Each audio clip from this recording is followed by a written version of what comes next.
वालेकुम सलाम सर। ओ माशाल्लाह फैजान वालेकुम। साहब।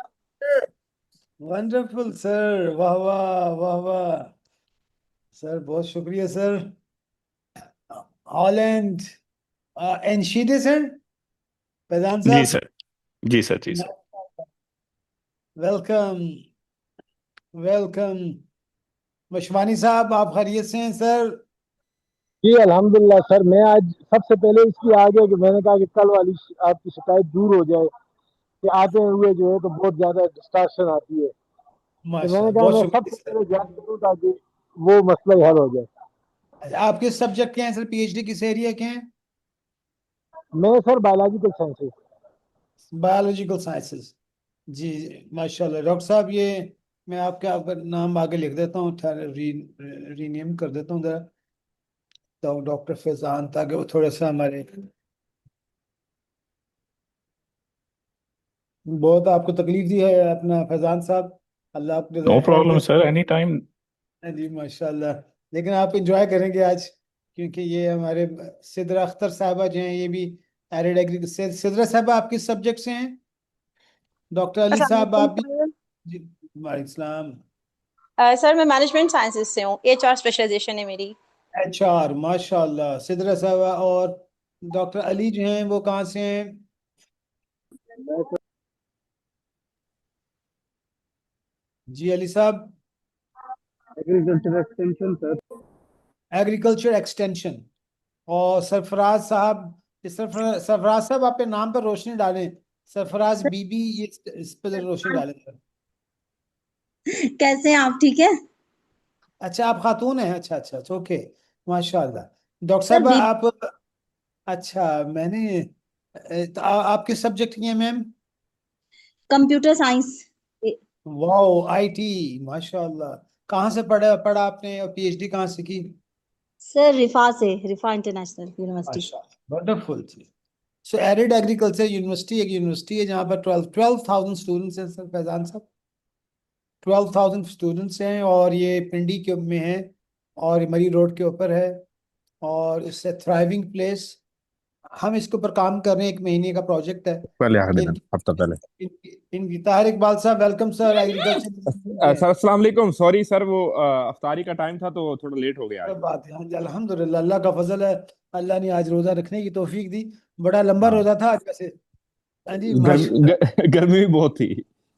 हाँ जी।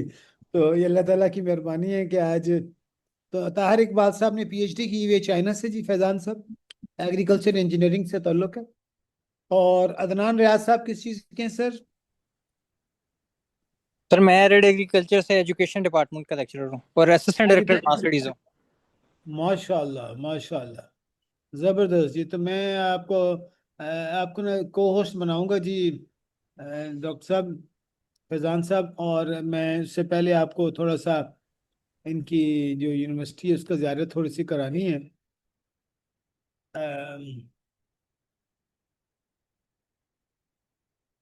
गूगल मैप्स, ये अभी बस अभी लोग और आ जाएंगे इंशाल्लाह। We are expecting a good number इंशाल्लाह।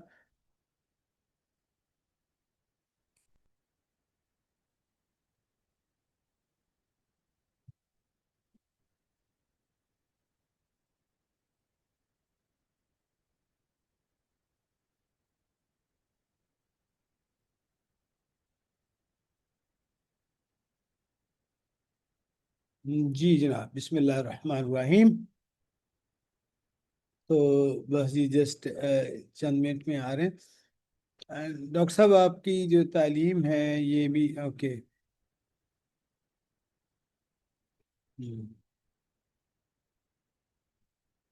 ग्रेट।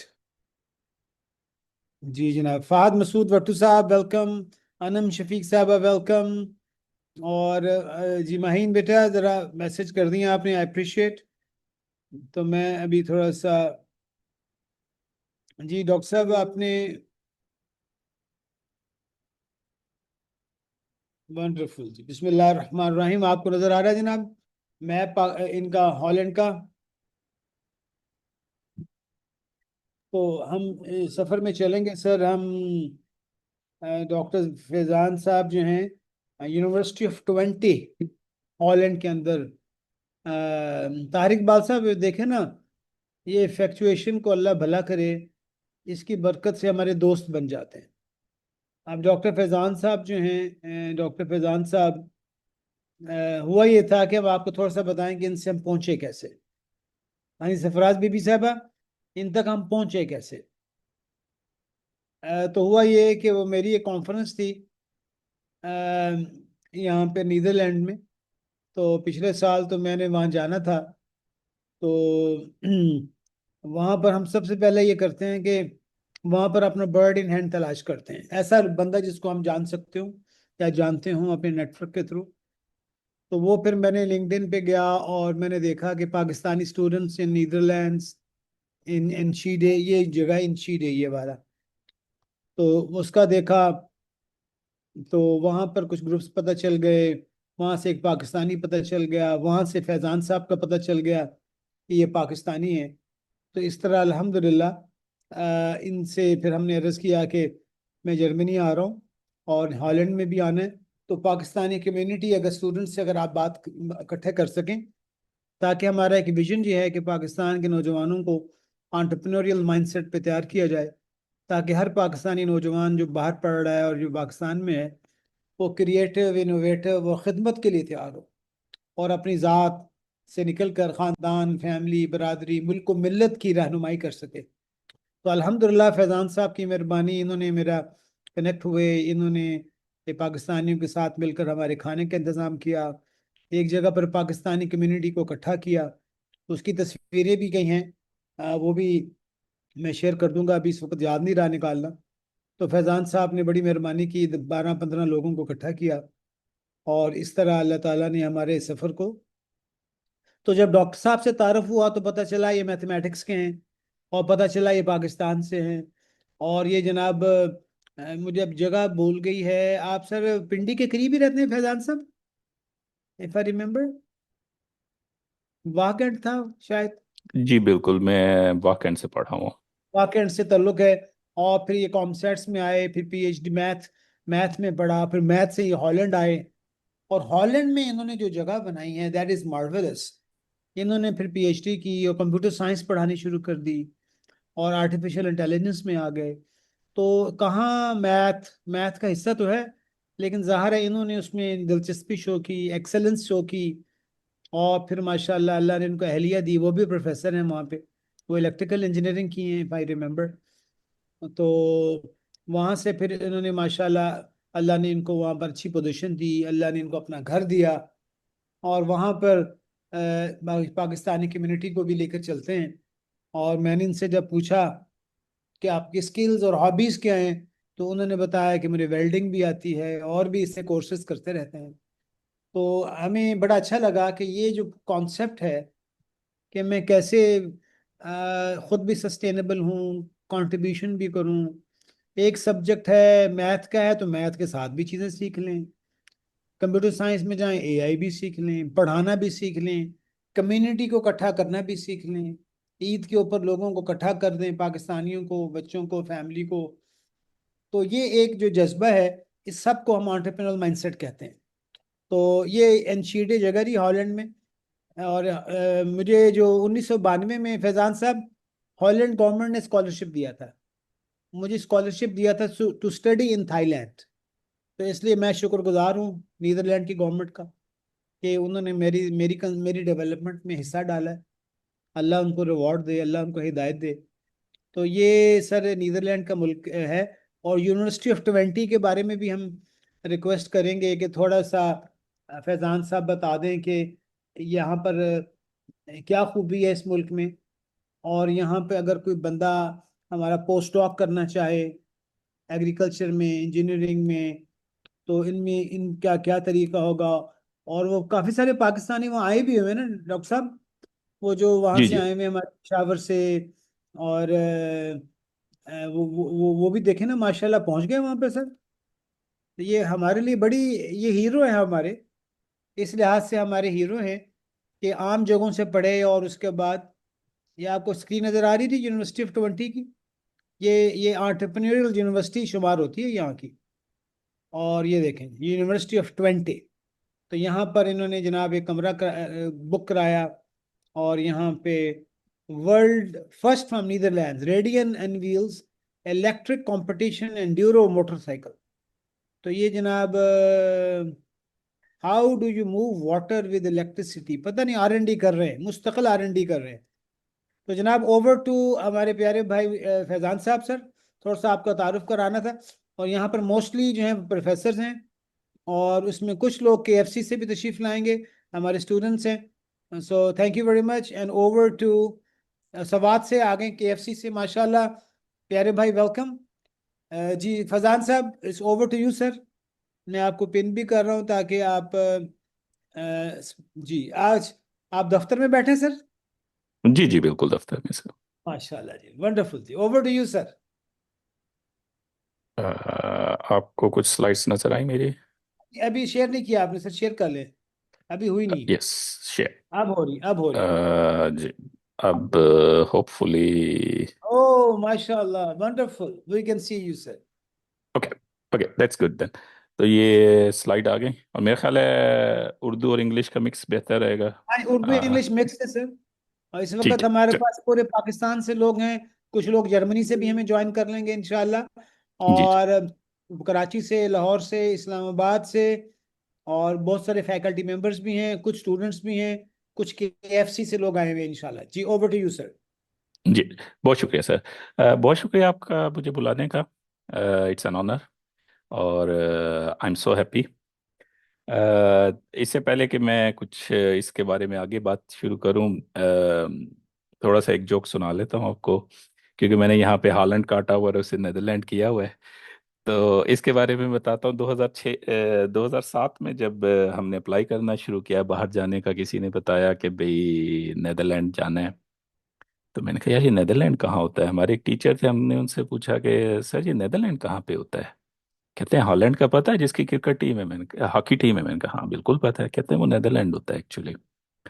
तो हम इस तरह से वेरी हमें गुड। पता लगा। उस टाइम इंटरनेट भी इतना ही तेज चलता था कि भाई ना मालूमात मिलना एक मुश्किल काम था। मैं 2007-8 की बात कर रहा हूँ। डायल अप इंटरनेट जी जी। होता था। आप में से जितने लोगों ने पुराना यूज़ किया हुआ इंटरनेट वो हाँ सब जानते हैं कि भाई उसकी क्या एक ना वो एक अपना ही एक मसाइल होते थे उसके डायल अप के। तो उसको खैर पहुंच गए किसी तरीके से नेदरलैंड। तो मैंने बड़ा रफ सा चीज़ें बनाई हैं। कुछ हाँ, सोचा कि यही किस चीज़ मजेदार के है बारे सर। में बात करें। तो मैं आपको साथ साथ इसी तरह की चीज़ें बताऊंगा, साथ छोटी छोटी बातें। तो थोड़ा बहुत नेदरलैंड के बारे में बता दें। यहाँ की सबसे खास बात है कि हर कोई साइकिल चलाता है। तो जब कभी कभार मैं साइकिल पे आता हूँ तो मेरी बॉस भी साथ ही साइकिल खड़ी कर रही होती है। डीन से लेके रेक्टर तक सब लोग साइकिल चलाते हैं। तो ये दुनिया का वाहिद मुल्क है जहाँ पे साइकिलें ज़्यादा हैं बंदे कम हैं। तो हम्म। इनके 1-3 रेशियो है साइकिल टू पर्सन। हर इंसान ने 2 से 3 साइकिल्स रखी हुई हैं और वो मुख्तलिफ किस्म की चीज़ें करते हैं। सबसे ख़ास बात, क्योंकि ये मैं एरिड एग्रीकल्चर में बात कर रहा हूँ, सबसे ख़ास बात जो है इस मुल्क की वो ये है कि it is world second food producer. और ओ। इसका अगर आप रकबा देखें तो इसका रकबा हमारे पंजाब का 1/5 है। इट इज़ जस्ट अ ओ। 44,000 square kilometre country and it produce food for the world. जो टमाटर है फॉर एग्जांपल, ये दुनिया का 1/5 टमाटर जो है नेदरलैंड प्रोड्यूस करता है। और यहाँ पे कुछ अर्सा पहले मुझे इत्तेफाक हुआ था एक कंपनी के साथ कुछ काम करने का। तो वो मटीरियल प्रिपेयर करते थे, फोमिंग मटेरियल जिसके अंदर प्लांट की ग्रोथ हो सकती थी। तो यहाँ पे क्योंकि इनके पास जमीन नहीं है, हमारे हमें तो अल्लाह मियां ने बहुत जमीन दी है, इनको अल्लाह मियां ने जमीन नहीं दी। तो ये वर्टिकल फार्मिंग करते हैं। तो ये जितनी ग्रोथ है फूड की बुनियादी तौर पे ये वर्टिकल होती है, हॉरिजॉन्टल नहीं होती, क्योंकि इनके पास लैंड नहीं है। और जो मटेरियल भी यूज करते हैं यूजली आर्टिफिशियल होता है। So that's one thing.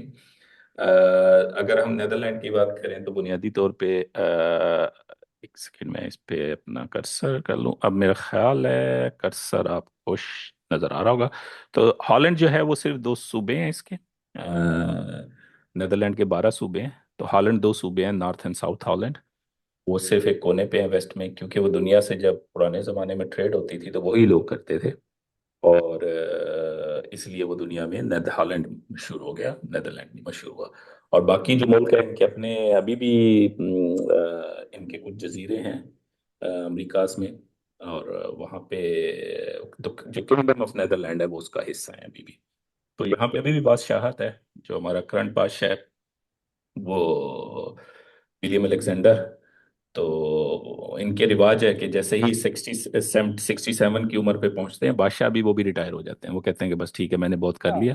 तो जो इसकी वालदा हैं वो अभी तक हयात हैं, ओ। बट उसने कहा बस मैंने बहुत काम कर लिया, मैंने रिटायरमेंट गुजारनी है। तो ये इनका रिवाज है एक। तो ये भी जब 67 68 पे पहुंचेगा खुद साइड पे हो जाएगा और बेटी को दे देगा। अगला ही जो है इसकी बेटी है पहली, तो वो उसको मिलेगा। ये तो खैर ज़िमनन बात हो गई। हर कोई इंग्लिश बोलता है रफली यहाँ पे। इसका हम्म। फ़ायदा ये है कि आप आराम से रह सकते हैं, और नुकसान ये है कि आप खुद डच जुबान नहीं सीखते। मैं यहाँ पे तकरीबन 2008 से मैं आया था इधर, और अभी भी बस माड़ी मोटी बोल लेता हूँ जब बहुत ज़रूरत पड़े। तो क्योंकि हर कोई बहुत अच्छी इंग्लिश बोलता है। हम्म। काफ़ी बड़ी पाकिस्तानी कम्युनिटी है एंगशडे में। हम लोग हर साल ईद का फंक्शन करते हैं, डॉक्टर साहब ने अभी बताया। तो इस साल अभी एक्चुअली हमारा कल बकरा ईद है, तो बकरा ईद का फंक्शन सैटरडे वाले दिन है। तो 150 रजिस्ट्रेशन है उसमें, बच्चे बड़े मिला के, जिनका लिए हमने खाना तैयार करवाना है। तो ये भी एक बड़ा काम होता है, बच्चे सबके लिए खाना तैयार कराना। आपको लग पता जाता है। तो हम लोग बहन भाई हैं, तो हम शादियों को अरेंज करते रहे, उनको देखते रहे हैं, तो कुछ ना कुछ उसकी वजह से फायदा हो जाता है। इसकी जो है हॉकी टीम बहुत मशहूर है। किसी दौर में सिर्फ पाकिस्तान में होता था फाइनल में हॉकी में, या फिर हॉलैंड होता था। अब तो पाकिस्तान हॉकी में बहुत पीछे रह गया। क्रिकेट टीम पे बहुत तेजी से काम कर रहे हैं या। और आखिर में देख ले, want me to turn this into actual power point slide deck. Of course ये मालूमात जीपीटी की थी। अ, सर सवाल इससे है कि आगे। ये रेड पार्ट है, सॉरी, रेड पार्ट हॉलैंड है और पर्पल पार्ट नीदरलैंड है जी। जी जी, मैं पूरा भूल। जो है नीदरलैंड है, जो रेड पार्ट है वो है हॉलैंड। ये दो सूबे हैं बुनियादी तौर पे इनके। जो ऊपर एम्स्टरडैम, रोटरडैम, उतरख, ये बड़े बड़े उतरख तो बजाते खुद एक सूबा है। ये रोटरडैम, एम्स्टरडैम, ये जो ऊपर वाले पट्टी है सारी वेस्ट की, वो सारी हॉलैंड है। ठीक ठीक ठीक। जी, क्योंकि उनके पास मनी थी, वही ट्रेड कर रहे थे दुनिया से, तो इसलिए हॉलैंड मशहूर हो गया। तो वो अपने ही ट्रेडमार्क लगाते हैं कि मेड इन हॉलैंड। अभी भी मेड इन हॉलैंड लगाते हैं वो लोग। ओके। तो उनमें एक वो एरोगेंस है। अभी इसके बारे में मैं अभी आपको थोड़ा सा बताता हूँ। यूनिवर्सिटी ऑफ टोरंटो ये बहुत ही यंग यूनिवर्सिटी है, 61 में बनी थी। और तकरीबन 12 साढ़े 12 हज़ार स्टूडेंट हैं। इंजीनियरिंग की टोटल 3 या 4 यूनिवर्सिटीज़ हैं जो इंजीनियरिंग कराती हैं नेदरलैंड में, and this is one of those. And this is the most entrepreneurial university. अभी मैं आपको थोड़े बहुत इसके स्टार्टअप बताऊंगा तो आप देखेंगे। और ये वाहिद यूनिवर्सिटी है जिसका फुल कैंपस है। आमतौर पर नेदरलैंड में है कि यूनिवर्सिटियां छोटी छोटी सी हैं। तो इसके जो कैंपस हैं पाकिस्तान में, जैसे ओल्ड यूनिवर्सिटी है, पंजाब यूनिवर्सिटी कह लें, कराची यूनिवर्सिटी कह लें, कायद आजम यूनिवर्सिटी कर लें, कि बड़े बड़े कैंपस बने हुए हैं। तो ये उस स्टाइल में है। बाकी जो यूजुअल यूनिवर्सिटीज़ हैं वो छोटी छोटी बनी हुई हैं, कि बस 2 4 बिल्डिंग थी उनमें बस उन्होंने यूनिवर्सिटी शुरू कर दी। तो ये नॉर्मल कल्चर है। तो ये अमेरिकन स्टाइल कैंपस कहते हैं। तो ये एंगशडे शहर में है। तो एंगशडे शहर जो है वो बिल्कुल एक रूरल एरिया में है, ईस्ट साइड पे। Dutch rural area. साल पहले हमारे कुलीग गए थे उधर, किसी कॉन्फ्रेंस अटेंड कर रहे थे। तो वहाँ पे इन्होंने किसी ने से उनसे पूछा कि आप कहाँ से हैं। उन्होंने कहा एंगशडे से। तो आगे से उन्होंने सवाल किया कि दूध अभी भी ग्वाला दे के जाता है। तो जो वेस्ट में हम्म। लोग रहते हैं उनका ये ख्याल है कि हम, ये इतना अंडर डेवलप्ड एरिया है कि अभी तक ग्वाले दूध दे के जाते हैं यहाँ पे। हम्म। तो ये काफ़ी हद तक बात दुरुस्त भी है, कि अगर हम देखें कि जिस तरह से हम वेस्ट में जाते हैं तो गाड़ी चलाना बड़ा मुश्किल लगता है, कि वहाँ पे बहुत ज़्यादा लोग हैं, बहुत ज़्यादा पॉपुलेशन है, वो डिफरेंट तरीके से बिहेव करते हैं। यहाँ पे हर कोई बस ठीक है, मिलते जुलते हैं, आराम से हंसी खुशी रहते हैं लोग। तो it's a very small town. University of 20 में हमारे पास ऑलमोस्ट 16 बैचलर प्रोग्राम है। और 30, एक्चुअली 57 मास्टर्स प्रोग्राम है टोटल। और 5 फैकल्टीज हैं, जिसमें 12,000 से 12,500 डिपेंडिंग किस साल की बात करते हैं। हमारे पास इंटरनेशनल स्टूडेंट बहुत ज़्यादा है, 42% ऑलमोस्ट है इंटरनेशनल स्टूडेंट। 4,000 एम्प्लॉयज़ हैं, और इसमें तकरीबन 2,000 to 3,000 PhD professor, assistant professor, ये सब लोग हैं। 3 इंस्टीट्यूट है हमारे में, प्लस है जो नैनो टेक्नोलॉजी का इंस्टीट्यूट है, DSI डिजिटल सोसाइटी इंस्टीट्यूट, जो कि बेसिकली AI रोबोटिक्स इन सब चीज़ों को देखता है, और टेकमेड है। क्योंकि जो यूनिवर्सिटी ऑफ 20 है, ये एक स्पेसिफिक डिग्री कराता है, जिसको टेक्निकल मेडिसिन बोलते हैं। माइक आपका थोड़ा सा डिस्टर्ब हो रहा है जी। जी ठीक होगी सर। हाँ जी, ये एक स्पेशल डिग्री कराता है जिसको हम टेक्निकल मेडिसिन बोलते हैं। तो ये टेक्नीशियन डॉक्टर्स हैं इन, ओके। जहाँ पर नेदरलैंड में डॉक्टरी को प्रैक्टिस करने के लिए 12 डिफरेंट किस्म के लाइसेंसेस चाहिए होते हैं, तब आप डॉक्टर ओके। बन कहला सकते हैं। तो ये जो टेक्निकल मेडिसिन के लोग हैं, इनको 8 लाइसेंस मिलते हैं। तो ये बेसिकली आपको मेडिसिन नहीं प्रिस्क्राइब कर सकते, लेकिन ये टेक्नोलॉजिस्ट होते हैं।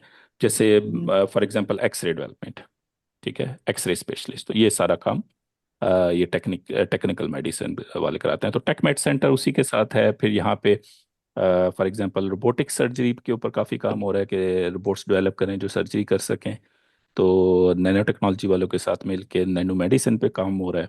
तो ये it's a big thing here. माशाल्लाह। और स्टार्टअप के ऊपर मैं नेक्स्ट स्लाइड पे जाता हूँ। तकरीबन मोटी मोटी 1,200 कंपनीज यहाँ से स्टार्ट हुई हैं। और जब हम कहते ओ। हैं 1,200 कंपनी, आपको लगेगा कि ये बहुत बड़ी ज़्यादा सारी हैं। इसमें ऐसा है कि कुछ जैसे हमारे स्टूडेंट हैं, अक्सर अपनी कंपनी स्टार्ट कर लेते हैं, 5-6 साल उसके ऊपर शुगल मुगल लगाया, फिर छोड़ के चले गए, फिर कुछ और करना शुरू हो गए। लेकिन क्योंकि कल्चर है कि सपोर्ट मिलती है, ऑफिस में मिल जाता है, बिजनेस डेवलपमेंट का वो मिल जाता है, तो हर कोई बनाता है। लेकिन अगर हम मेजर कंपनीज की बात करें तो Booking.com, आई थिंक सो आप सबने सुना होगा। It was hmm. Originated actually in 20, और जिस प्रोग्राम का मैं डायरेक्टर हूँ, business information technology, it was a assignment of a business information technology e commerce माशाल्लाह। कोर्स, जहाँ से इस बंदे ने स्टार्ट की थी Booking.com। Take away dot com या थाउस बिजोर, ये जैसे पाकिस्तान में फूड पांडा है, ये उस तरह की कंपनी है, takeaway.com। और ये भी हमारा ही स्टूडेंट था बैचलर का। तो हम अक्सर जोक करते हैं कि अब इसको कहते हैं कि आगे बैचलर कंप्लीट कर ले, आखिरी साल में भाग गया था, कंपनी खोल ली थी। हम्म। डेमकॉम, ये टेक्नोलॉजी कंपनी है, हाईटेक सिस्टम बनाते हैं, 3D मॉडलिंग और टेक्नोलॉजी। ये बेसिकली प्रोडक्ट नहीं बनाते, कंज्यूमर प्रोडक्ट नहीं बनाते, टेक्नोलॉजी बनाते हैं कंपनीज के लिए। तो this is actually this company still across the campus. एक्सेंस, ये कंपनी है जो कि आप लोगों ने 3D ग्राफिक्स देखे होंगे मूवीज में, ठीक है, कि भाई वो 3D एनिमेशन बनाते हैं, तो उसका जितनी टेक्नोलॉजी है ज़्यादातर वो एक्सेंस कंपनी की है जो बनाती है। और ये एंगशेडे में है, और यहाँ पे इस टाइम जो R&D के डायरेक्टर है वो भी पाकिस्तानी है, बाय द वे। अच्छा, माशाल्लाह। जी बिल्कुल, हाँ। वो हमारे ही दोस्त हैं। माशाल्लाह। फिर जी, साई स्पोर्ट, इसका मुझे नहीं पता, आखिरी 3 कंपनियों का मुझे इतना खास नहीं पता। ये इतनी वेल नाउन नहीं है, छोटी कंपनी है। 20 फेस मैंने इसको रेड इसलिए किया हुआ है कि ये हमारे एक पाकिस्तानी भाई हैं जिन्होंने बनाई थी, तो अभी भी वो उसके हम्म। मेजर शेयर होल्डर हैं। लेकिन वो खुद जो हैं वो माशा लंदन शिफ्ट हो गए। तो ये माशाल्लाह। हमने रफली अराउंड सेम टाइम PhD की थी। He was 2 years junior than me. तो माशाल्लाह। उसके अलावा ये छोटी छोटी कंपनियां अक्सर बनती रहती हैं। तो ये था यूनिवर्सिटी ऑफ ट्वेंटे के बारे में। और I want to keep it interactive, अगर आपका कोई क्वेश्चन हो, कुछ हो बीच में, तो जस्ट आस्क।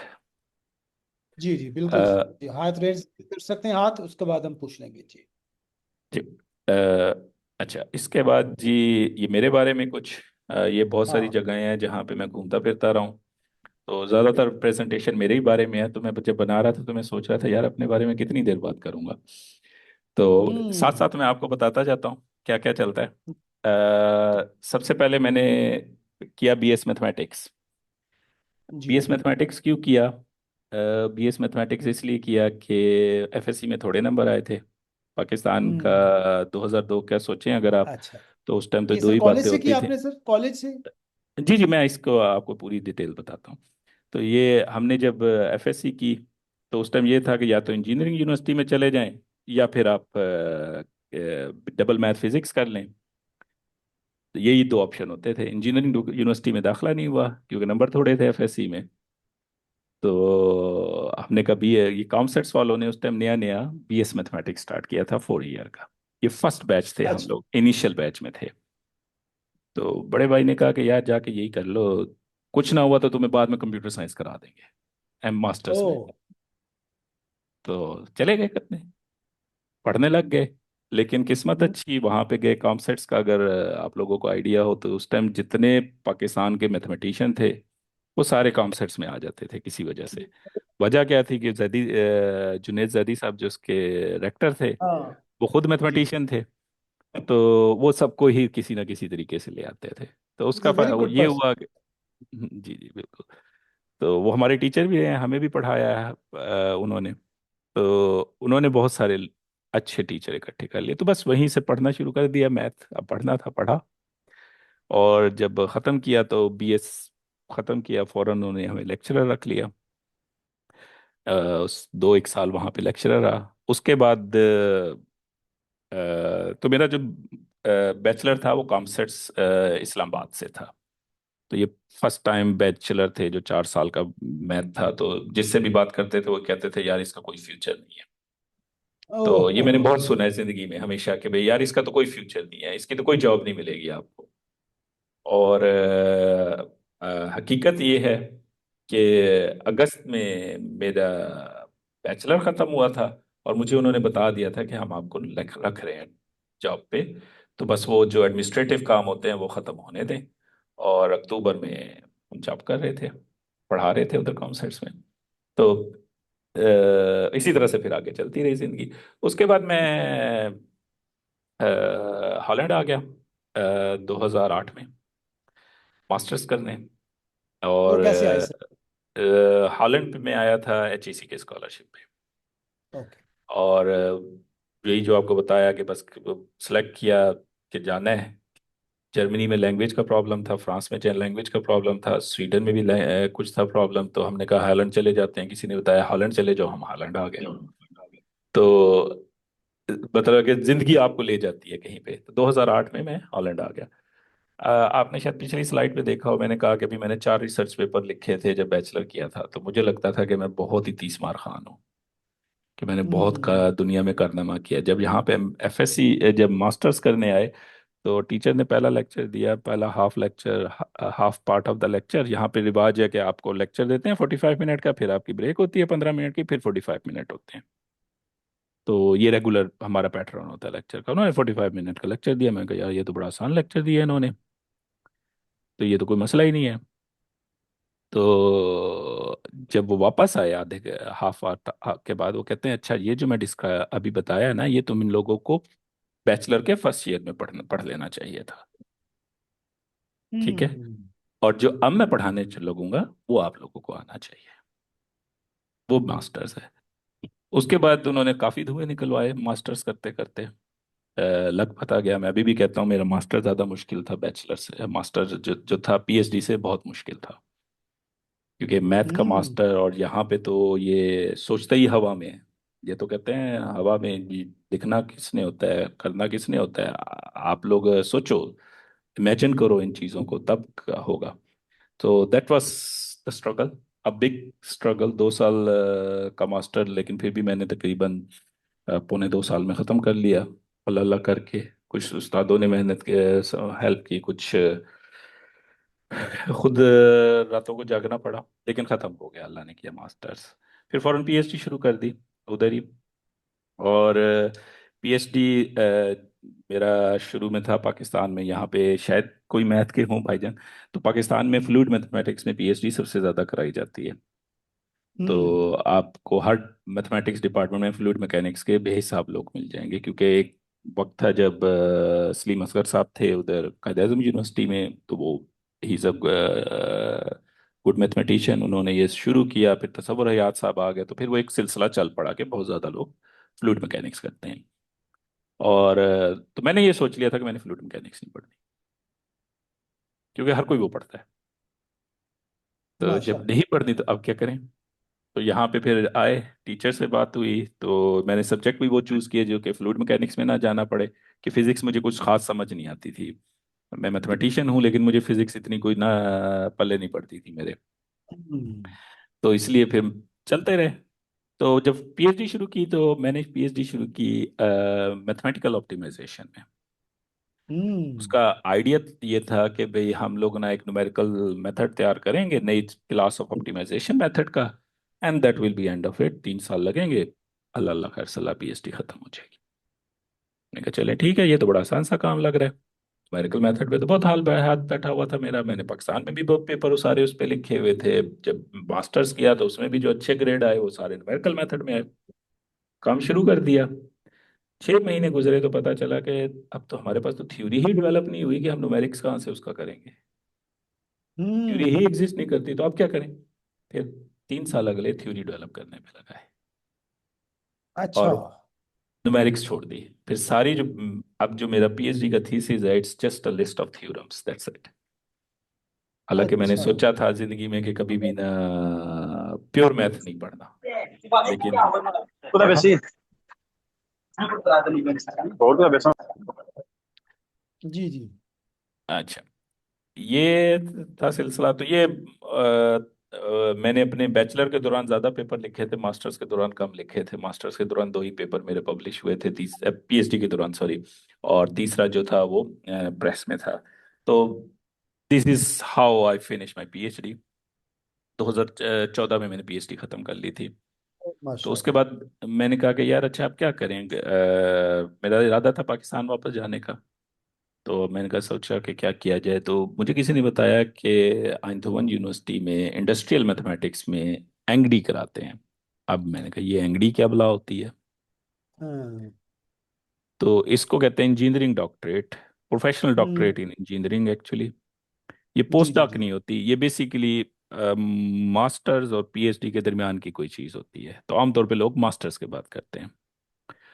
अब मैं कहा हम्म। यार अच्छा मैं जॉब ढूंढ लूँ तो उसका कोई फ़ायदा नहीं होगा, तो चलो जाके यही कर लेते हैं। वहाँ गया, अप्लाई किया, उनका पूरा एक प्रोसेस था एप्लीकेशन का, उसमें वो किया। तो जो उसके डायरेक्टर थे उस वक्त, उन्होंने मुझे कहा कि भैया तुमने तो पीएचडी की हुई है, मैं तुम्हें पूरे साल की नहीं देता, मैं तुम्हें 1.25 साल की दे देता हूँ, कि ये तुम सब साल में दो कर साल सकते हो।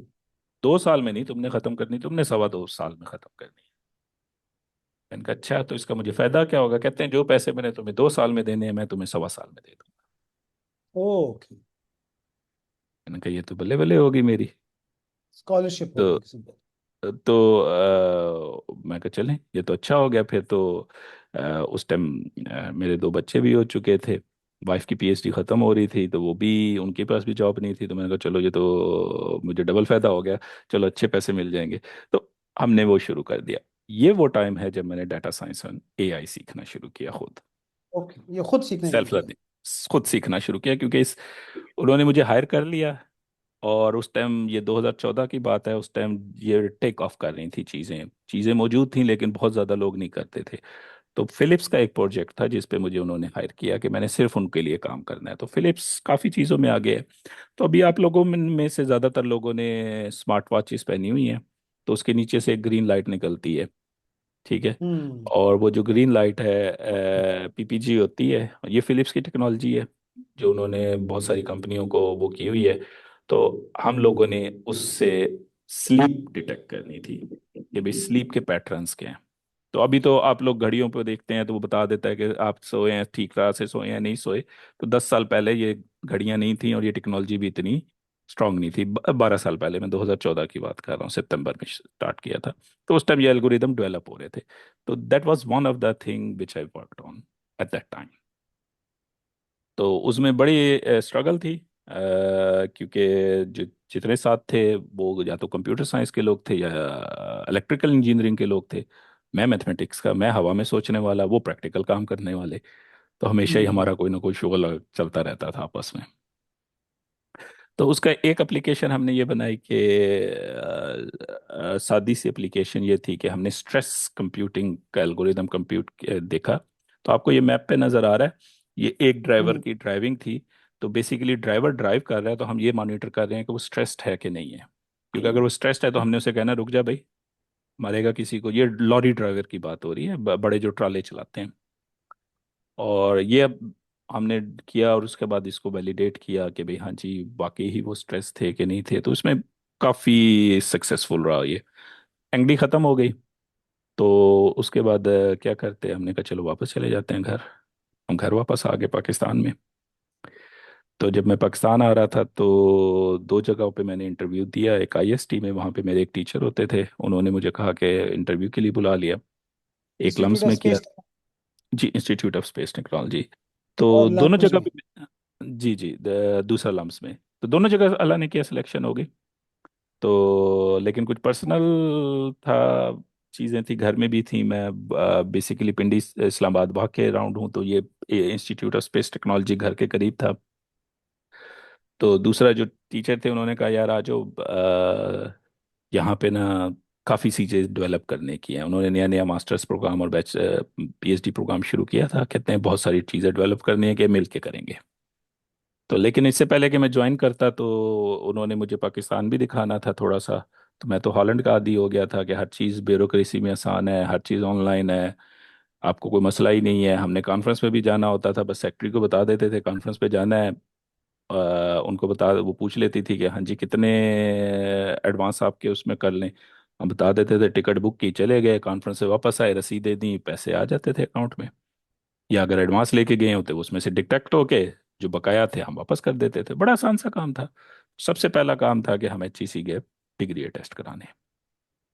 तो वो कोई 3-4 हफ्ते लग गए डिग्री टेस्ट कराने में। फिर एक मेडिकल कराना ओ। था, उसके भी 3-4 हफ्ते लग गए। तो खैर चलता रहा, जिंदगी चलती रहती है। उस टाइम तो काफ़ी अच्छी ब्यूरोक्रेसी देख ली पाकिस्तान की। सुपरविजन की वहाँ पे पीएचडी की, मास्टर्स की, करिकुलम डेवलप करने में काफ़ी काम किया उस उधर। बैचलर मास्टर्स प्रोग्राम पे ख़ास तौर पे ऑप्टिमाइजेशन का ट्रैक इंट्रोड्यूस किया। वर्किंग कल्चर डिफरेंट था।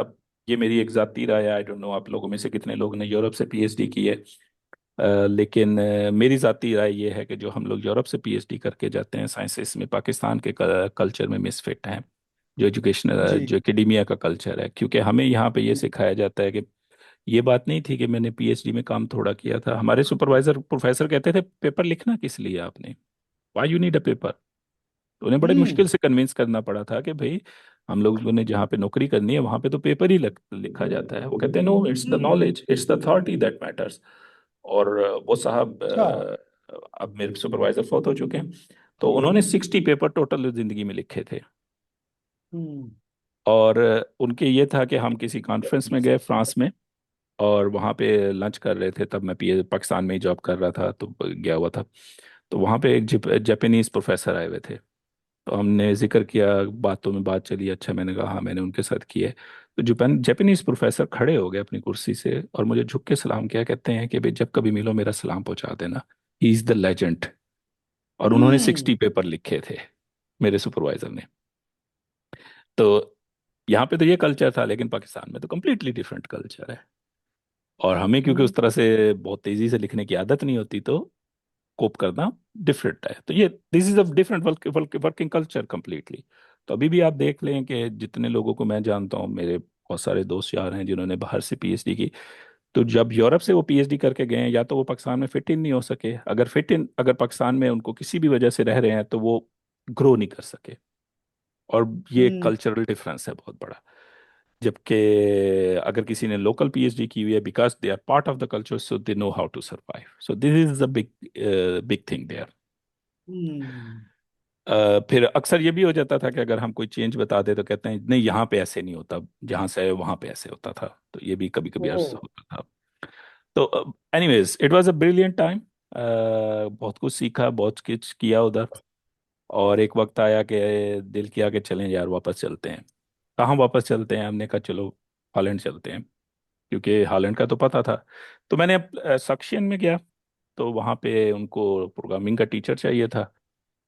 तो मुझे जॉब चाहिए थी। उन्होंने कहा पढ़ा लोगे प्रोग्रामिंग? मैंने कहा पढ़ा लूंगा, कभी पढ़ाई तो नहीं, पढ़ा ही लेंगे किसी तरीके से।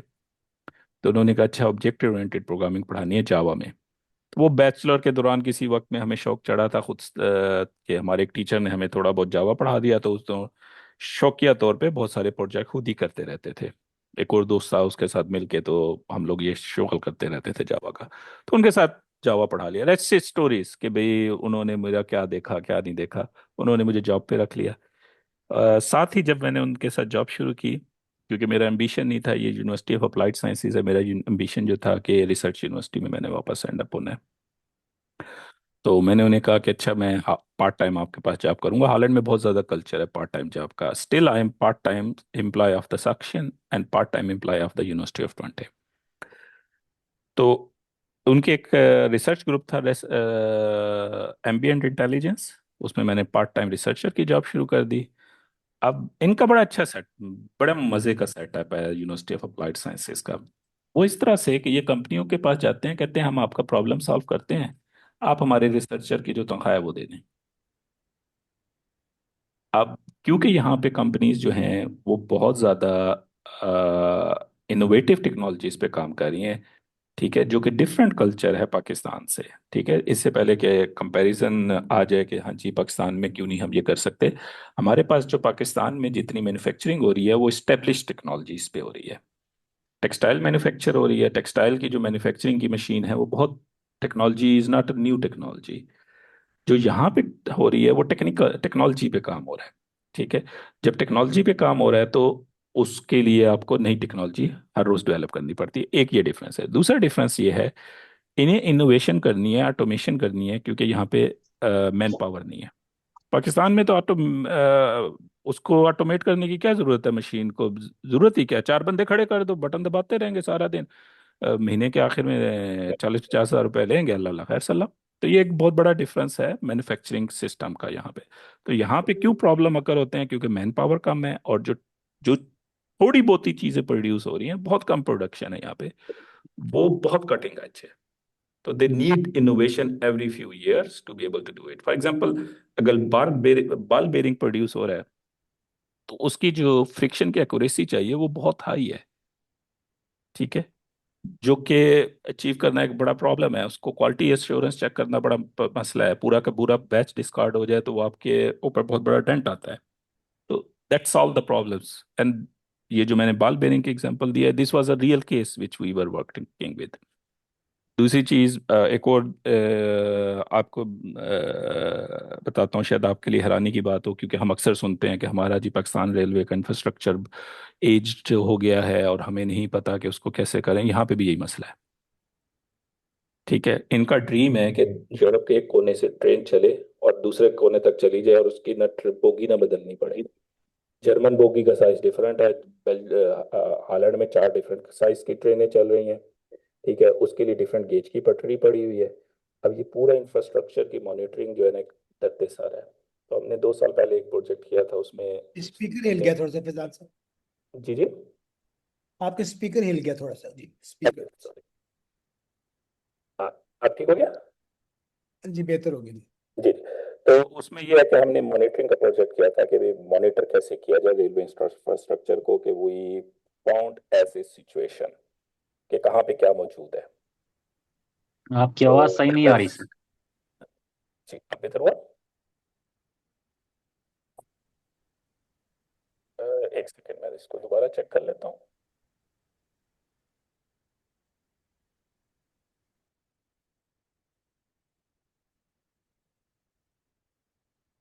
दोबारा सेट। जी बेहतर। जी चलिए, ठीक जी सर। है।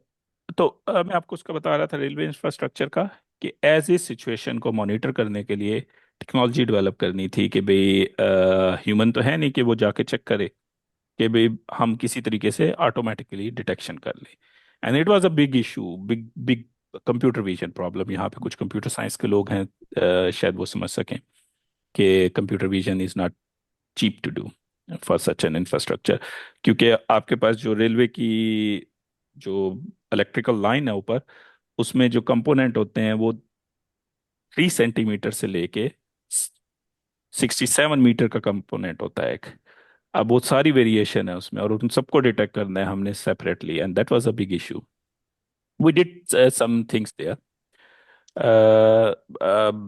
2020 तक मैं इनके साथ कंटिन्यूस काम करता रहा हूँ। फिर 2020 में मैं यूटी में आ गया, और वहाँ पे भी एक था कि मैं जब इंटरव्यू देने आया, उन्होंने क्या क्या पढ़ा सकते हो, मैंने कहा सब कुछ पढ़ा सकता हूँ। तो जो थे इंटरव्यूअर वो कहते हैं कुछ भी। मैंने कहा कुछ भी? कहते हैं कैसे हो सकता है? मैंने कहा सादी सी बात है, मैंने तो कुछ पढ़ा ही नहीं हुआ जो तुम लोगों को पढ़ाते हो। मैंने तो सब सीखना है खुद। जब मैंने सब खुद सीखना है तो फिर मुझे जो भी दे दोगे वो सीख लूंगा। तो वो इस बात पे बड़े हैरान हुए कि यार ये कैसे हो सकता है। मैंने कहा हाँ यही हो सकता है कि भाई मैं कैसे प्रिटेंड कर सकता हूँ, मैंने तो कंप्यूटर मैथ पढ़ी है सारी जिंदगी कि मुझे कंप्यूटर साइंस आता है। मैं नहीं है आपको ये कह सकता, लेकिन हाँ थोड़े बहुत प्रोग्रामिंग पढ़ानी आती है, वो मैं पढ़ा रहा था पहले भी। बाकी आप जो कहेंगे पढ़ा देंगे, सीख लूंगा बैठ के। अगर आपने हम्म, जो सब्जेक्ट मुझे आते हैं वो पढ़वाने हैं तो वो मैं कल पढ़ा देता हूँ। अगर मुझसे बायोलॉजी पढ़वानी है तो मुझे साल दे दें, मैं साल में पढ़ के पढ़ा दूंगा। सादी सी बात है। माशाल्लाह। तो ये टीचर हूँ तो यही काम आता है मुझे, इसके अलावा कुछ नहीं आता। तो बड़े हैरान हुए। खैर माशाल्लाह। उन्होंने मुझे रख लिया इस वजह से, और उसके बाद उन्होंने मुझे बहुत टेस्ट किया। पूरा जो कंप्यूटर साइंस का करिकुलम था, जिसमें कोई कोर्स नहीं छोड़ा जो मैंने ना पढ़ाया हो। जहाँ पे माशाल्लाह। कोई नहीं मिलता था कहते थे कि चलो यार आप पढ़ा दें, मैं भी कहता था ठीक है यार सीख ही लेंगे, कुछ और तो कुछ नहीं होगा। तो हम्म। इसी तरह से चलते चलते बहुत सारा कुछ पढ़ाया, मुख्तलिफ एडमिनिस्ट्रेटिव चीज़ें की। ठीक है। तो यहाँ पे नेदरलैंड में दो ट्रैक है, लेक्चरर का है और एक रिसर्च का है, एक टीचिंग का है। तो मैं टीचिंग ट्रैक पे आया था, तो साथ शुगल के तौर पे अपनी रिसर्च करता रहा। तो इस साल इन्होंने मुझे मूव कर दिया है टीचिंग ट्रैक से रिसर्च ट्रैक पे। तो प्रोफेसर ट्रैक पे मैं आ चुका हूँ अब। तो माशाल्लाह। अदरवाइज जो मेरा टीचिंग ट्रैक था उसमें भी उसमें भी आप प्रोफेसर तक जा सकते हैं। उसमें मैं तकरीबन टॉप पे पहुंच चुका था। तो उसके बाद मैंने अपनी खुद फील्ड सेलेक्ट की, एक्सप्लेनेबल एआई की। उसको आहिस्ता आहिस्ता डेवलप किया। साथ साथ एडमिनिस्ट्रेटिव, क्योंकि हम पाकिस्तानी जो है वो स्ट्रेस ज़्यादा जल्दी नहीं लेते, और किसी चीज़ की हमें परेशानी नहीं होती। तो इसलिए उन्होंने कहा यार ये प्रोग्राम डायरेक्टर की पोजीशन है, तो लोग बड़ी जल्दी इससे ना बर्न आउट हो जाते हैं। तो मैंने कहा मुझे दे दो, मैं कर देता हूँ। तो अब 2 साल से तो कर रहा हूँ, अभी तक बर्न आउट नहीं हुआ। तो मेरे से जो माशाल्लाह। पहले दो लोग थे वो दोनों बर्न आउट हो गए थे। तो चल रहा है, अल्लाह का करम है, सब कुछ चल रहा है। तो ये थी मेरी वो हिस्ट्री, कि मैं कहाँ से चला कहाँ पे पहुंचा। आगे मेरे पास 2-3 स्लाइड हैं जो कि बड़ी कंट्रोवर्शियल किस्म की व्यूज हैं। तो देखते हैं उसमें हम कहाँ हाँ तक जी। पहुंचते माशाल्लाह माशाल्लाह, हैं। नहीं बेहतर है। सबसे पहले जो पाकिस्तान में एक सब्जेक्ट है, पाकिस्तान क्या यहाँ पे भी यही हाल है, हर चले कोई पूरा समझता है मैथमेटिक्स को।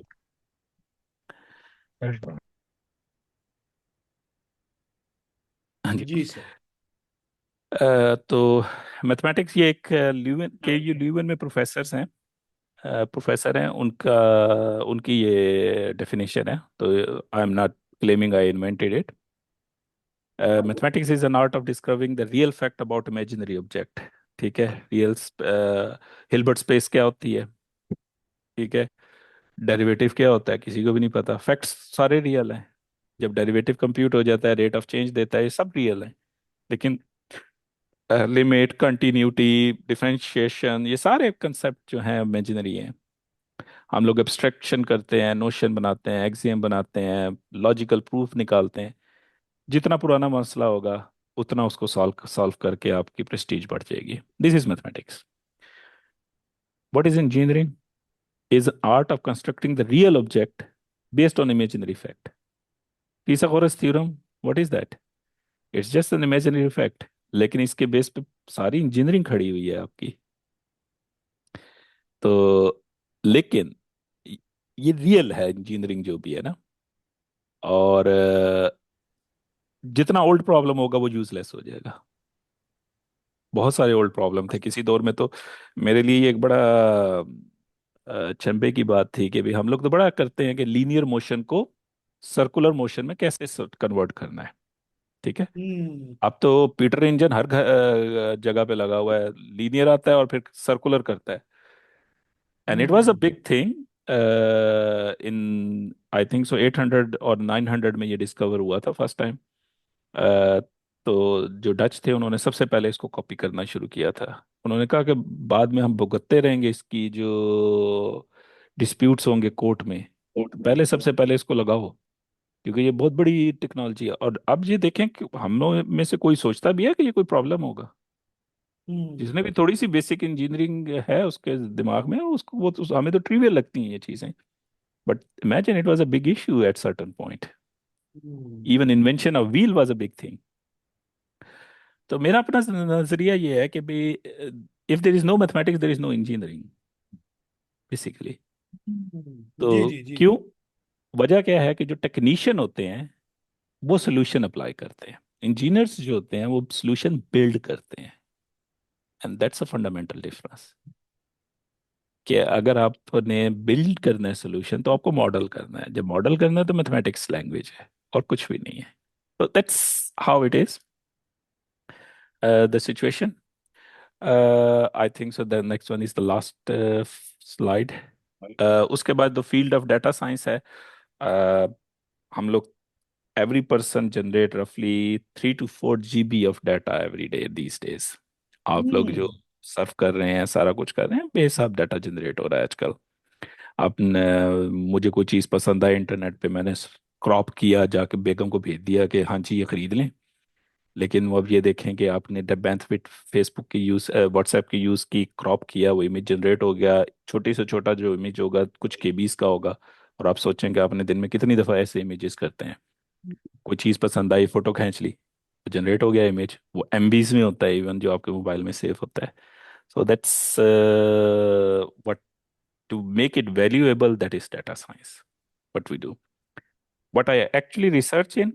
क्योंकि यूरोप में लॉज हैं कि भाई आपको एक्सप्लेनेबल होना चाहिए, कि अगर आप किसी को ऑटोमेटिकली ग्रेड कर रहे हैं तो उनको एक्सप्लेनेबल बनाना है इन मशीन लर्निंग एल्गोरिदम को, जो एआई के एल्गोरिदम है, कि हमें पता हो कि कोई डिसीजन क्यों लिया है। कि जैसे अगर बिल्ली है तो हमें पता होना चाहिए कि बिल्ली को इसलिए पहचाना क्योंकि कान को देख। अगर हम ये जस्टिफिकेशन नहीं देंगे तो according to European law you can not deploy it in some applications which are necessary, for example safety critical applications में आप डिप्लॉय नहीं कर सकते। तो ये, this is what I research, के मशीन लर्निंग के कौन से एल्गोरिदम बनाए जाएं जो कि इसको एक्सप्लेनेबल बना दें।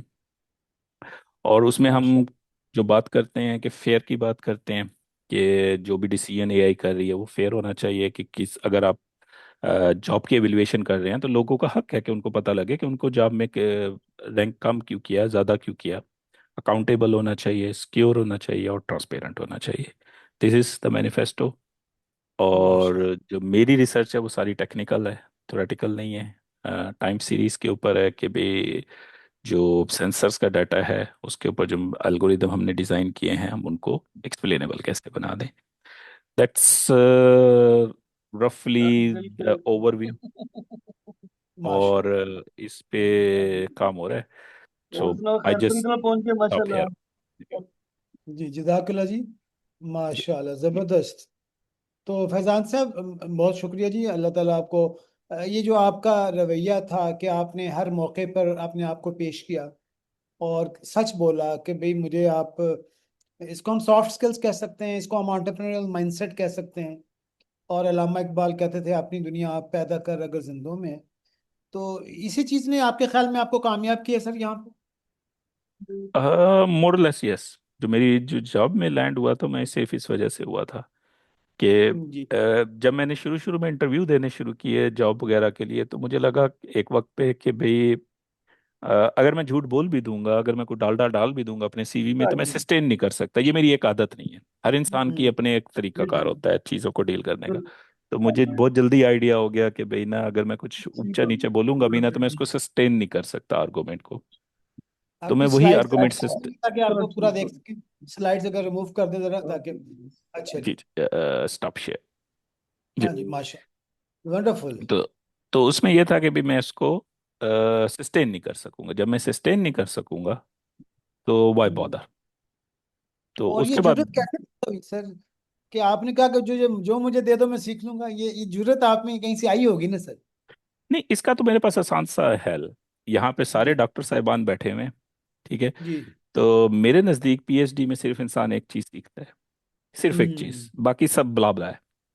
वो ये हम्म सीखता है कि कोई भी नया प्रॉब्लम उठाओ, कोई भी नई हम्म। थ्योरी उठाओ, उसके बारे में पढ़ना शुरू कर दो और उसके बारे में अपनी राय कायम कर लें। माशाल्लाह। तो उस वो ठीक है, जरूरत पैदा हुई। जी। हमने ये पीएचडी में की है।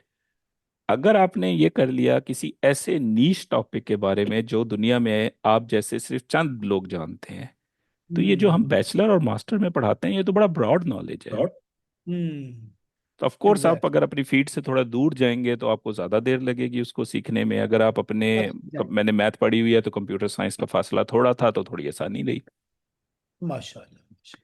अच्छा, लेकिन मैं क्योंकि एक दो किताबें हो सवाल तो मिल पूछूं? जाता है जी। तो बाकी हजरात भी क्वेश्चंस ले लें, हमारे पास 10 मिनट है इंशाल्लाह। तो डॉक्टर साहब, वंस अगेन, आपने फरमाया था पिछली दफ़ा जब वहाँ मुलाकात हुई कि आपने कहा मैं वेल्डिंग भी सीख रहा हूँ। तो ये ऐसे काम आप सीखते रहते हैं, ऐसा क्यों करते हैं सर? टाइम गुजारी के लिए और शौक के लिए। मुझे काम करने का शौक है काफ़ी। तो हम हम्म। लोग और दूसरा यूरोप का एनवायरनमेंट ऐसा है कि यहाँ पे बाहर तो काम करने के लिए लोग मिलते ही नहीं है, लेकिन सामान सारा मिल जाता है। तो अच्छा। हम लोग को जब अब अपना घर है उसको मेंटेन रखना है तो छोटे मोटे काम हम घर में खुद ही करते हैं सारे, क्योंकि यहाँ पे जी। मुलाजिम का तो रिवाज है नहीं, सफाई सफाई सुथराई सब कुछ। अच्छा, ये भी मैं आपको एक मज़े की चीज़ बता दूं कि भाई अक्सर लोगों को मैं ये कहता हूँ जब मैं पाकिस्तान में पढ़ाता था कि भाई यूरोप जो है ना आपके सारे कसबल निकाल देता है, कि जब आप पहले दिन आके अपना बाथरूम खुद साफ करते हैं ना तो आपको सब ठीक हो जाता है। उसके बाद हम्म आपको जो हम्बलनेस खुद ही आ जाती है थोड़े दिनों बाद। हम्म। तो वो भी यही है कि वेल्डिंग सीखी मैंने पिछले एक साल में। तो हार्ट मेटल की वेल्डिंग।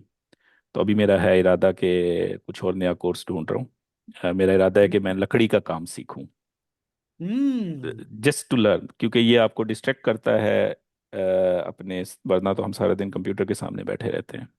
हम्म। माशाल्लाह। ये सवाल है, तारिक साहब आप तारुफ कराइए पहले और फिर सवाल पूछें। जी सर, अस्सलाम वालेकुम सर। जी वालेकुम सलाम। सर बहुत शुक्रिया, माशाल्लाह बड़ी अच्छी आपने इंसाइट दिया है। तो मेरा नाम डॉक्टर मोहम्मद तारिक है, मेरी पीएचडी इंपीरियल का लंदन से है। किस मैं चीज में? एसोसिएट प्रोफेसर हूँ। अच्छा, ऊंची बोला करें सर। आप वहां तो सर ऊंची आवाज़ बोलते थे। आ रही है कि नहीं? हाँ अब आ जी। रही है सर? हाँ, इंपीरियल कॉलेज लंदन से किए डॉक्टर साहब ने, बड़े प्यारे साथी हैं हमारे। जी सर। तो सर मेरा क्वेश्चन आपसे ये है कि एक तो आप जो वेल्डिंग कर रहे हैं माशाल्लाह, वैसे भी मैंने ना पिछले दिनों कुछ एक्सपीरियंस लिया था इनोवेटर कंपनी का ना, वही साल पहले 2 साल पहले। तो इसी तरह कुछ लोग जो ना वो लंदन गए थे। उन्होंने मतलब सुनहरे की सोना जो है ना, मतलब जिस तरह लोग मुख्तलिफ चीज़ें गोल्ड की टूट जाती हैं, तो उन्होंने वो रिपेयर सीखी थी यहाँ से, और वहाँ जाके उनका वो इनोवेटर वीज़ा लग गया था। एक तो जो आप जो सीख रहे हैं ना ये वेल्डिंग का काम, ये अगर आप उस साइड पे ले जाएं तो आपका वो मतलब एक नया होराइजन भी खुल सकता है। दूसरा जो मेरा क्वेश्चन है सर कि एक्स ए आई यानी कि जो एक्सप्लेनेबल एक्स ए आई है, इसको हम किस तरह अपने एग्रीकल्चर में यूटिलाइज कर सकते हैं? कोई हमें इसमें थोड़ी सी हेल्प कर दें, क्योंकि ए आई तो वैसे जनरली हम यूज़ कर रहे हैं I O T based pest monitoring में या डिजीज मॉनिटरिंग वगैरह में। तो एग्रीकल्चर में इसकी कुछ अफादियत है या नहीं? क्या इसकी नीड है कि नहीं है ये तो आप ज़्यादा बेहतर बता सकते हैं। नहीं, क्योंकि नहीं है ना, उसको मैं मैंने। उसको जी सर। उसको मैं एक्सप्लेन कर देता हूँ आपको, मैं जी ये सर, क्यों कह थैंक रहा यू हूँ। सर। जैसे जब ह्यूमन डिजीज की बात होती है कि हम किसी इंसान की जिंदगी का फैसला कर रहे हैं, तो हम वो एआई को डेलीगेट नहीं कर सकते। ठीक है, वो किसी ह्यूमन को ही डिसाइड करना है, क्योंकि अगर ह्यूमन डिसाइड करेगा तो वो रिस्पॉन्सिबल होगा। हम्म, एआई हम्म डिसाइड करेगी तो वो रिस्पॉन्सिबिलिटी किसकी है ये। जी सर। हम्म ठीक है, तो इसलिए वहां पे तो ये। अच्छा, अब क्रॉप की जो जैसे डिसीज है, अब फॉर एग्जांपल मेरे क्रॉप के बारे में नॉलेज उतना ही है जो पाकिस्तान में पीटीवी पे इश्तेहार देखे थे। अमेरिकन सुंडी का हमला है, आपने वो डिटेक्ट करना है। ठीक जी है, सर। अगर आपने उसको प्रॉपरली डिटेक्ट नहीं किया टाइमली, ठीक है, और जी आप अपने आप को जस्टिफाई नहीं कर सक रहे, तो आप उस गवर्नमेंट को कैसे कन्विंस करेंगे कि हाँ जी ये कैंपेन चलाओ, नहीं तो ये तो सत्यानाश हो जाना है अगले साल कपास का। जी ठीक है, तो explainable AI, these are just an extra set of AI algorithm. This is nothing more than that. उसके बाद ओके उसका जो यूज है वो क्या होगा? अगर आप क्या कहते हैं, मुझसे कोई डायरेक्ट वो पूछना है कि मैं आपको एक बुक का लिंक भेज देता हूँ, अगर आपको जी एआई के बारे में मालूम है, तो this is a very easily readable book, मैं इसी चैट में डाल देता हूँ। तो ओके अगर ओके आपने एआई के बारे ऊपर काम किया हुआ है, तो आप जब इस बुक को मतलब पढ़ने की सरसरी सा भी देखेंगे, तो आपको आइडिया हो जाएगा, okay we are not doing, you don't need much more than that knowledge. Thank you sir.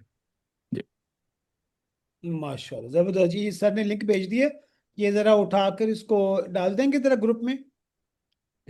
Sir एक जरा मेरी साहब हैं, जरा मुश्किल सवाल पूछते हैं। इन्होंने सवाल पूछा है, do you have any startup sir, कि आपने भी कुछ स्टार्टअप नहीं, बनाया मैं है? जिंदगी में बहुत सारी चीजें हैं जिनको मैंने काफी अरसा पहले फैसला कर लिया था, क्योंकि हमने सारी जिंदगी अपने वालिद साहब को देखा कि एक लगी भगती तनख्वाह में रहते हैं।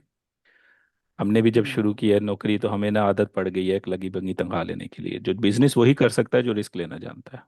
हम्म। और हम तो लोगों को अभी जो जॉब पेशा लोग हैं, हमें रिस्क नहीं लेना आता। आइडियाज बहुत हैं, नो डाउट, यहाँ पे फैसिलिटीज भी बहुत हैं। क्यों नहीं किया? क्योंकि रिस्क लेने का हिम्मत नहीं है। चलो, ये तो सर फिर आपको इफेक्चुएशन थ्योरी हम पढ़ाएंगे इंशाल्लाह। तो कैलकुलेटेड रिस्क लेना। जी डॉक्टर जी तनवीर साहब से सवाल ले लेते हैं। डॉक्टर तनवीर साहब एनिमल साइंसेज के हैं। जी। जी जी तनवीर भाई। हाँ जी डॉक्टर फैजान साहब बहुत शुक्रिया। जी सर। नॉर्मली तो वो मैथ को हम लोग यही कंसिडर करते हैं कि जिस तरह आपने बताया कि इसका आपका कोई फ्यूचर नहीं है। मैं बायोलॉजिकल साइंसेस या एनिमल साइंसेस से हूँ, तो स्टूडेंट्स को हमेशा यही कहते हैं कि विदाउट मैथ हम आगे नहीं चल सकते। अभी पर्टिकुलरली जिस तरह एआई है, विदाउट मैथमेटिक्स जो है, एल्गोरिथम और इन चीज़ों को हम समझ नहीं सकते। अब इसमें डॉक्टर साहब हमारे कंट्री में अब जो अलमिया है वो ये है कि मैट्रिक लेवल पे ही ये चीज़ डिसाइड कर दी जाती है कि आपने मैथ जो है वो लेना है या नहीं लेना। तो इसमें आपकी गाइडेंस चाहिए थी कि इसको हम किस तरह प्रमोट करें, क्योंकि बच्चे जब हमारे पास बीएस लेवल पे आते हैं विदाउट मैथमेटिक्स, और वो हम उनको ट्रेन ही नहीं कर पाते। पर्टिकुलरली मेरा एनिमल न्यूट्रिशन का फील्ड है, और इंडियन मुझे ताना दे रहा था कि आपके पाकिस्तान में अभी तक कोई भी फीड फार्मूलेशन का सॉफ्टवेयर डेवलप नहीं हुआ, जबकि इंडियन ने इस पे बहुत ज़्यादा काम किया है। तो इसमें आपकी राय मुझे चाहिए थी कि इसको मैं किस तरह हेल्प आउट कर सकूं बच्चों को। एक बहुत शुक्रिया डॉक्टर साहब। एक बात मैं आपको, आपको लगेगा मैं आपको निगेट कर रहा हूँ, मैं पाकिस्तान से पढ़ा हुआ हूँ, ठीक है, मैंने मैट्रिक किया हुआ है, ए लेवल नहीं किया हुआ, ठीक है, ताकि आपको भी आइडिया हो जाए कि मेरे एजुकेशन बैकग्राउंड क्या है। हमारा मैथ का लेवल जो है पाकिस्तान में बहुत हाई है दुनिया में। This is a fact. मैं हम्म यहाँ पे, मेरे बच्चे यहाँ पे पढ़ रहे हैं हॉलैंड में, ठीक है, हॉलैंड में जो हाई स्कूल के लेवल होते हैं, ठीक है, यहाँ पे जो एजुकेशन है वो ग्रेड्स में होती है। कि आपका अगर 8वीं क्लास में लो ग्रेड आया है, तो आप टेक्निकल एजुकेशन में जाएंगे, और बहुत टॉप से टॉप जो बच्चे होते हैं वो लिंग्विस्टिक में जाते हैं। ठीक। जब मेरा बेटा जब मैथ पढ़ रहा होता है ना, मैं उससे कहता हूँ ये तो मैंने 6ठी क्लास में मैथ पढ़ी थी, जो तुझे तू अब पढ़ रहा है मैट्रिक में। हम्म ठीक है, दिस इज अ फैक्ट। हमारी जो मैट्रिक की मैथ है बहुत स्ट्रांग मैथ है स्टिल। अच्छा, दूसरी बात, हमारे पास अपने पास बहुत सारा बच्चा आता है जो यूनिवर्सिटी ऑफ अप्लाइड साइंसेज में जाता है, वो मैथ नहीं पढ़ता। हमारा पूरा हम्म कंप्यूटर साइंस का जो करिकुलम है, जो जैसे सेक्शन यूनिवर्सिटी में मैं खुद पढ़ाया है 3 सालों जगह पे, वहाँ पे मैथ है ही नहीं। मैथ का सब्जेक्ट ही नहीं है, by law it is forbidden to teach math. वो सॉफ्टवेयर इंजीनियर हैं। ठीक। तो जो फर्क है, जिसको मैं जाती तौर पे समझता हूँ, रिस्पॉन्सिबिलिटी लेने का है कि क्या बच्चा हाँ रिस्पॉन्सिबिलिटी ले रहा है, और क्या वो उसमें सीखने की करेज है कि नहीं है। अगर आप हम्म इन दो चीजों को शामिल कर दें, तो फिर आप सब कुछ सीख सकते हैं। ये जो मैथ का है कि भाई कि हम लोग ये कहें कि जी हमारे पास नहीं सीखा, उन्होंने मैट्रिक में अलहदा कर दिया, यहाँ पे तो 8वीं क्लास में अलहदा कर देते हैं, दो अलहदा हिस्से हो जाते हैं।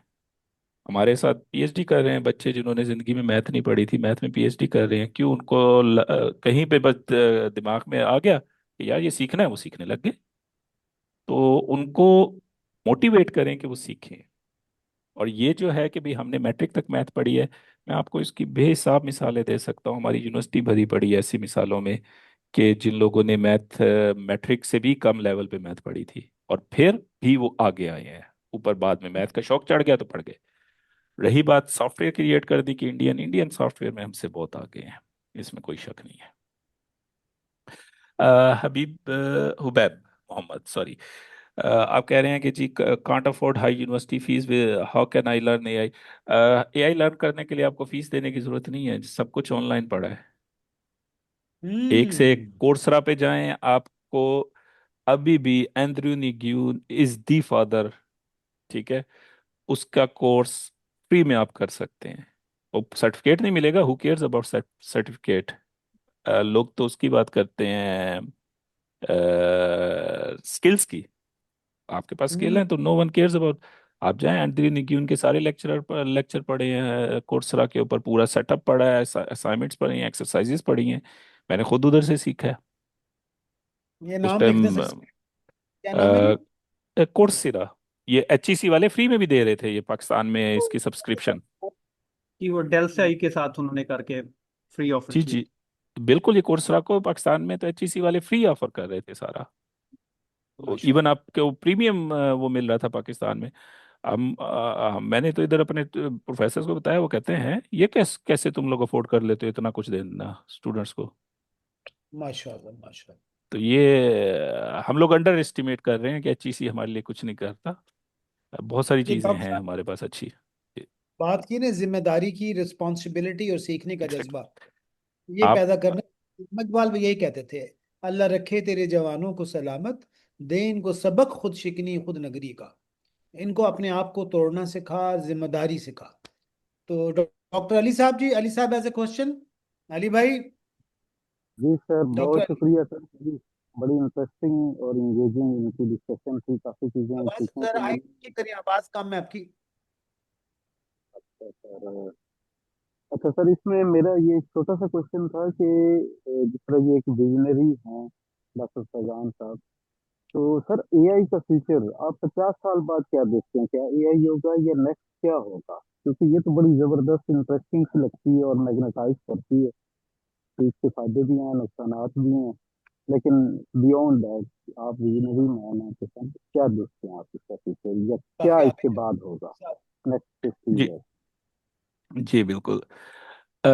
ये इवॉल्व होगा, ये एक टेक्नोलॉजी है, ठीक है। किसी दौर में आप लोगों ने देखे थे कि भी टाइपराइटर यूज होते थे, उसके बाद कंप्यूटर आया, कंप्यूटर चेंज होता रहा, इस टाइम एआई आ गया कि हम कंप्यूटर से बात कर रहे हैं डायरेक्ट। ये मजीद इवॉल्व होता जाएगा। अगर आप, एक तो ये इसका पहलू है, दूसरा पहलू ये है कि हाँ जी, एआई जो है वो बहुत ज़्यादा फ्लरिश हो गई है, बहुत ज़्यादा लोग उसके ऊपर काम कर रहे हैं। तो आप अगर ऐसा ही आपका ऐसा बैकग्राउंड है, आप किसी टेक्नोलॉजी की तरफ जाना चाहते हैं, ठीक है, तो मेरा जाती ख्याल ये है कि next technology is a quantum computing technology, computing area hmm. में।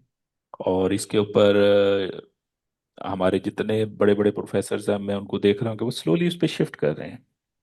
वो कहते हैं कि ये तो सारे प्रॉब्लम सॉल्व हो गए हैं, अब इनके ऊपर बस पेपर, इंक्रीमेंटल पेपर लिखने हैं। तो वो अब क्वांटम की तरफ शिफ्ट हो रहे हैं स्लोली। तो that will be a new technology coming.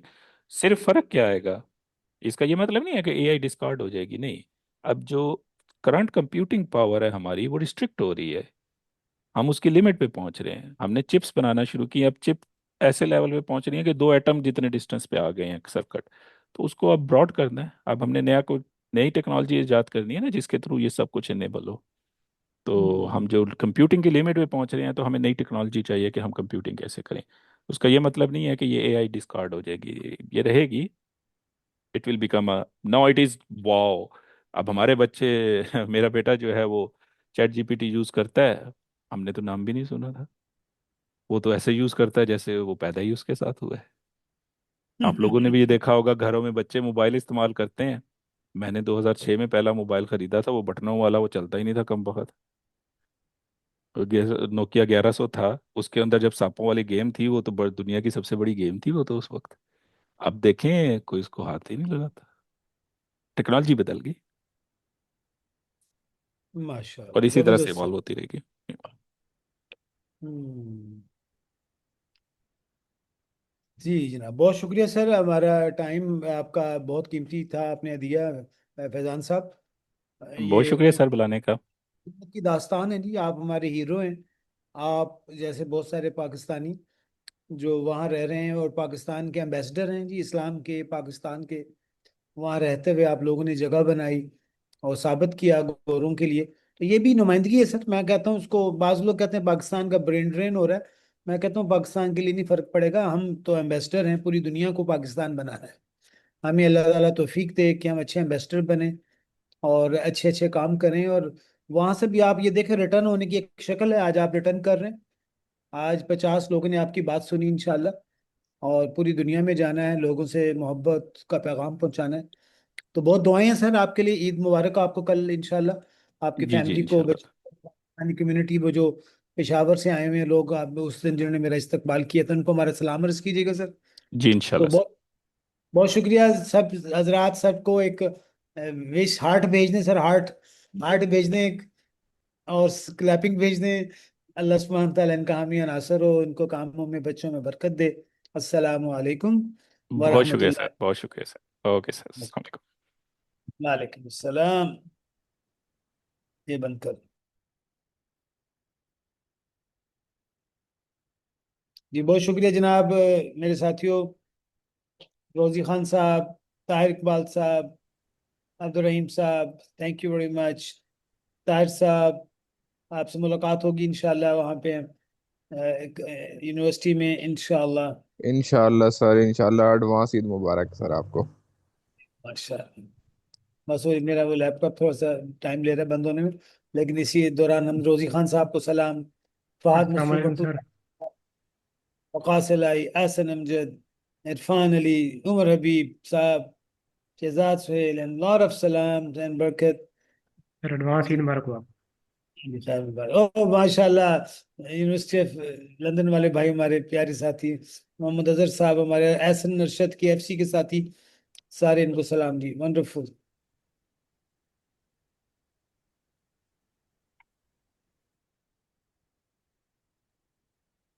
जी अब्दुल रहीम साहब, आप खैरियत से हैं?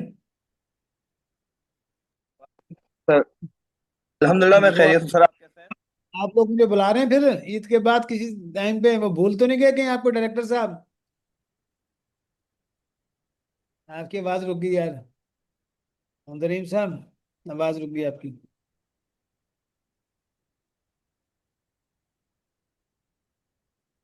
चलें ठीक है जी फिर।